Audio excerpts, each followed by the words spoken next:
7 years after getting his hair transplant with us, this young male undergoes severe stress at place of work. His baldness gene, which was otherwise dormant, gets triggered, setting in a chain of events which causes the enlargement of his bald area, thinning of his previously planted hair, and overall dissatisfaction with the result. Now, could this have been prevented? If the result of a hair transplant is to deteriorate over time, what's the point of getting a hair transplant done? Does he have any options? Can it be medically treated? Or will another hair transplant be required in his case? Come, let's find out.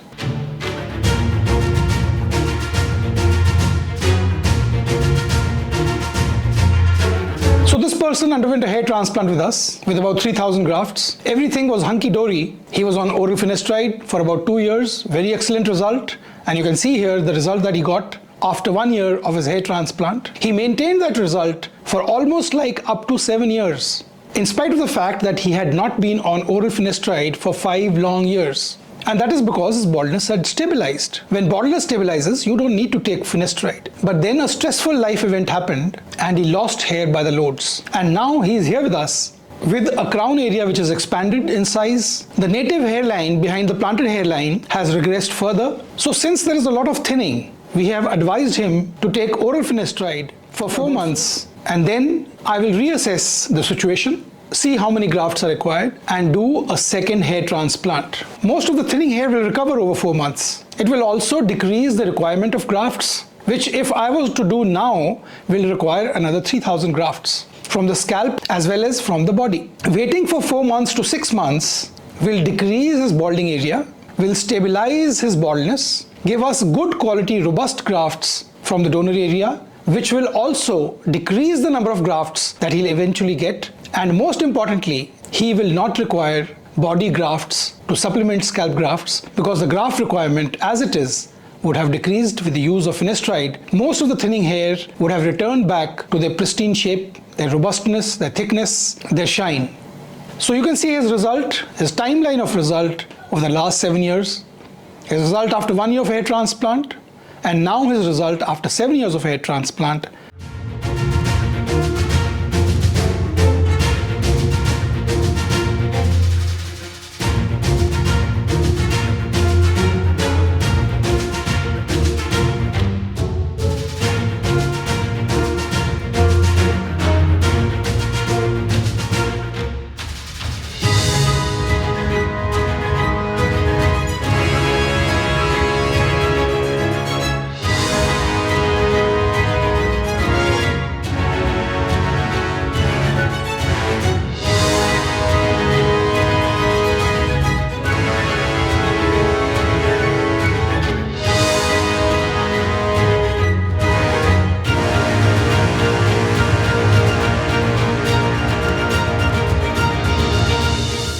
And when he gets his hair transplant, I will make sure that I will post his result after 6 months of his second hair transplant procedure, which is planned later this year. Most people at a young age get carried away by advertisements, by glib talk, by people who offer them hope, unmindful of the fact that baldness is ever progressive. Baldness, once it steps in, is going to continue for a long period of time, especially when you have baldness, signs of extensive baldness at a younger age. What is going to happen is that your bald area will enlarge over time, that your donor area will become thinner over time. It all depends upon the severity of the gene that you have inherited.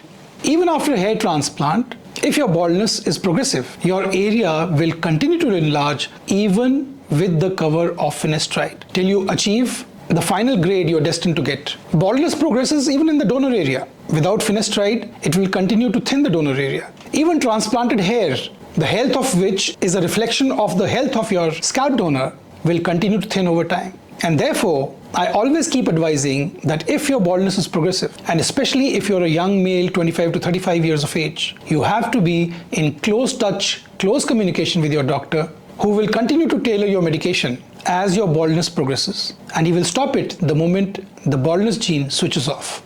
And I keep hankering over this important point that people should realize before going for a hair transplant. I know it doesn't work in my favor, because the more hair transplant patients I get, the more revenue I make for my clinic. But the purpose of this hair transplant channel is to bring forth the truth in an honest manner without any commercial gain. so that patients have a large number of videos to refer to once they're seeking a hair transplant. Videos that are not influenced by petty commercial gains. Truthful videos which are posted from time to time on my channel. Many people fall prey to cheap gimmicks, cheap hard sell, because it is their destiny. They get convinced easily, but what they're forgetting is that these are precious years, especially when you're young, which if lost, you cannot recover lost ground. The baldness which has progressed, the hair that you lose, will not come back even if you realize your folly and start medication.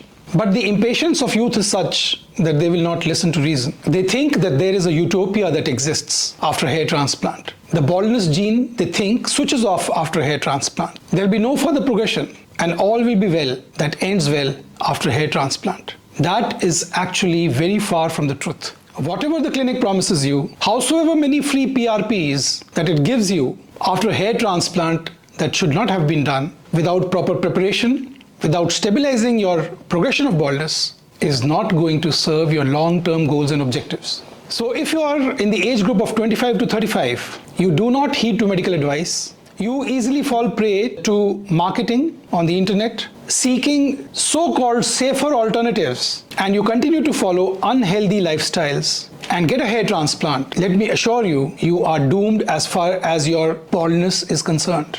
And this has happened with many people who, having followed certain treatments that were advised to them, costly treatments, come back to me telling me that now they are ready to start finasteride. But then it is much too late. Therefore, the need to do your research properly.